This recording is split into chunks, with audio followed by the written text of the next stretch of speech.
Bonjour, frère Chevalier, et bienvenue à cette capsule d'espérance. Eh bien, ça fait quelque temps qu'on s'est parlé, mais je voudrais vous faire part de certaines nouvelles, autant au niveau paroissial qu'au niveau de notre conseil. En paroisse, nous avons une nouvelle équipe, toujours menée par notre curé, aussi appelé prêtre modérateur, Christian Vermette, notre aumônier. Et pour l'assister, il y a Jean-Robert Michel, un chevalier du troisième et quatrième degré. Il est ce qu'on appelait anciennement vicaire, qui a le titre de prêtre collaborateur. Il sera parmi nous à certains moments et nous sommes très contents de l'accueillir dans notre paroisse. Comme vous savez peut-être, Jean-Robert a fait partie du conseil de Verchères. Il est natif d'Haïti, a œuvré pendant des années au Brésil et maintenant il est au Québec depuis bien des années. En plus de ça, nous avons Isabelle Oliveira, qui est l'agente pastorale à la catéchèse, et elle remplace Annie Ménard, qui est maintenant à la paroisse de Saint-Bruno. Et pour compléter le tout, moi-même, laïc collaborateur. Durant l'été et l'automne, la paroisse a été affligée, comme tout le monde, par la pandémie. Et les activités ont été au ralenti, mais on a réussi à faire les messes les dimanches. Et merci beaucoup à notre député grand chevalier Jerry Flanagan, qui a mis une équipe en place pour l'accueil à l'église. Ça a été très utile pour la paroisse et nous l'apprécions énormément. Il y aura d'autres projets qui s'en viennent en église pour les chevaliers de colon. Il s'agit de la messe des chevaliers de colon qui a lieu le 31 octobre, le jour de la béatification de notre fondateur, le révérend Michael McGivney. Cette messe a lieu à Très-Saint-Cœur-de-Marie à 16h30. Le 8 novembre, nous espérons avoir un baptême avec les chevaliers de colon présents pour attribuer le certificat de chevalier de colon de notre conseil aux baptisés. Par la suite, nous prévoyons au mois de décembre avoir l'icône mariale à Très-Saint-Cœur-de-Marie et à l'église Saint-Joseph. Et nous continuons nos activités. Au conseil, il y a eu le barrage routier il y a quelques jours. C'est avéré un succès malgré la pandémie. La température a coopéré et les gens se sont sentis généreux malgré de ne pas avoir atteint les objectifs de l'an dernier, mais c'est très compréhensible dans ces temps. Et de plus, il y a eu collecte de sang. Alors, les activités se poursuivent. Nous sommes très restreints, mais je peux vous garantir que votre conseil travaille très fort. Votre exécutif a mis en place un système de rencontres par Zoom, dont vous avez peut-être été témoin à une rencontre des membres le mois dernier. Et tout semble bien fonctionner. Alors, on se rencontre régulièrement à l'exécutif pour essayer de faire avancer le conseil, mais c'est dur dans ces temps-là. Comme partout ailleurs, les entrées de fonds ne sont pas là. De plus, j'aimerais vous parler du mois d'octobre, qui est un mois très important pour nous, les gens de la Rive-Sud particulièrement. Il y a eu plusieurs anniversaires. Il y a eu l'anniversaire de Marguerite Diouville, qui est un anniversaire de naissance qui avait lieu le 15 octobre.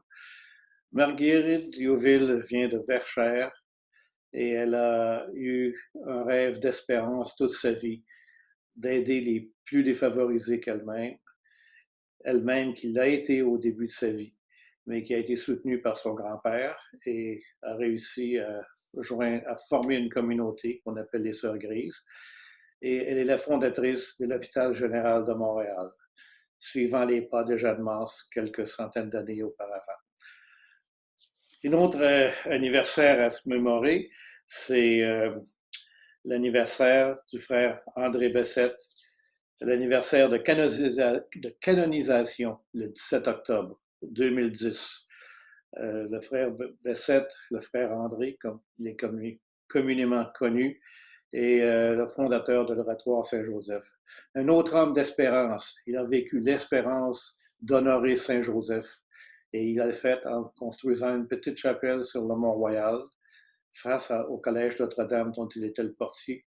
Et par la suite, vous connaissez l'histoire, l'oratoire est peut-être l'attraction touristique religieuse au Québec la plus populaire. Mais c'est aussi un très grand lieu de pèlerinage, un lieu de prière, un lieu de méditation. C'était l'anniversaire de canonisation d'André Bessette. Par la suite, il y a eu la Sainte Cathérie de Caquita. Cathérie est une jeune fille qui a été élevée au Québec et dans le nord de New York il y a quelques centaines d'années. Elle a été élevée et durant une pandémie, elle a perdu ses parents à cette pandémie et elle en a souffert elle-même, elle est défigurée, aveugle, presque aveugle. Et elle s'en est sortie, elle a voyagé de bourgade à bourgade. Elle a été prise en charge par les prêtres de Kanawaki, qui étaient à l'époque Caughnawaga. Et avec sa dévotion à Dieu, eh bien, elle est continuée, elle est devenue une sainte. Et à l'heure de sa mort, il semblerait que toute sa beauté lui est revenue. Et le dernier anniversaire, mais certainement le plus important en ce qui nous concerne, c'est la béatification du révérend Michael McGivney, notre fondateur. Cette béatification a lieu le 31 octobre de cette année. Tout sera diffusé au réseau de Ciel et Lumière et je vous encourage d'y aller y voir.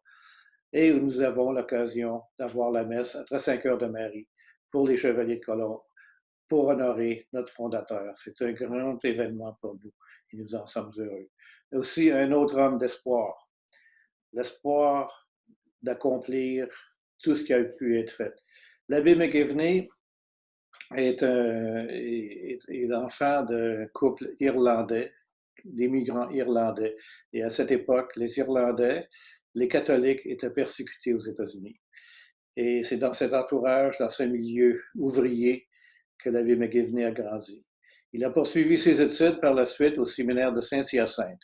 Donc, il y a quelque chose de spécial pour nous, les gens de la Rive-Sud. Il a été éduqué dans la sainteté chez nous. Par la suite, il a continué ses études à Niagara Falls et il est revenu à Montréal.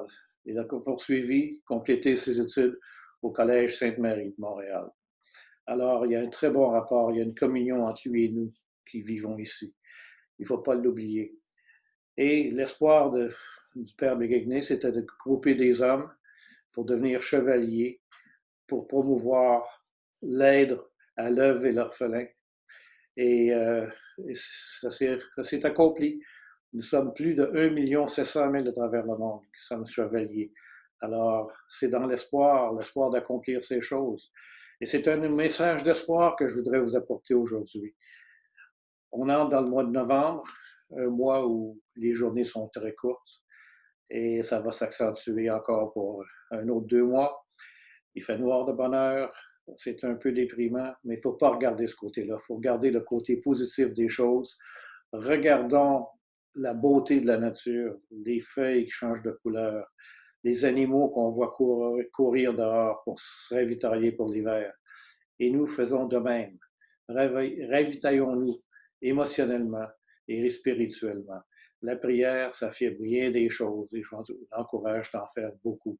Ça aide spirituellement et ça aide psychologiquement. Il ne faut pas se laisser aller à la déprime. Si on se laisse aller dans cette pente, c'est très dur à remonter. Il faut rester, regarder vers le haut, regarder en haut, regarder la belle humeur qui se propage. J'ai bien aimé le commentaire du maire de Québec, Régis Lebaume, récemment, lorsqu'il a suggéré que l'on décore nos maisons de bonne heure cette année avec beaucoup de lumière, beaucoup de clarté pour la joie de nos enfants, mais aussi pour la joie de notre famille et de nos amis et de nos confrères, de notre communauté. Je vous encourage fortement à téléphoner vos confrères chevaliers, vos amis, les gens que vous connaissez, leur demander comment ils sont. C'est un message d'espoir. Je sais que dans ma famille, j'ai une de mes sœurs qui a été opérée pour les hanches à 81 ans. Elle s'est fait enlever les 2 hanches. Aussitôt qu'elle est revenue chez elle, quel était son premier mouvement? Ben, c'était de m'appeler pour voir comment j'étais, alors qu'elle sortait de l'hôpital. Eh bien, ça, c'est du courage.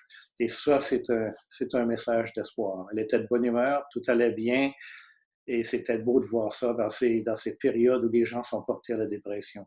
Alors, je vous encourage tous à avoir de l'espoir. Il y a de l'espoir et tout va bien aller. C'est un fait, on le sait, ça tourne en rond, ça revient à la même place, mais toujours un peu plus haut, toujours un peu plus beau. Alors, sur ces mots, je vous souhaite un bel automne, dans l'espoir, dans l'humilité et surtout dans la joie.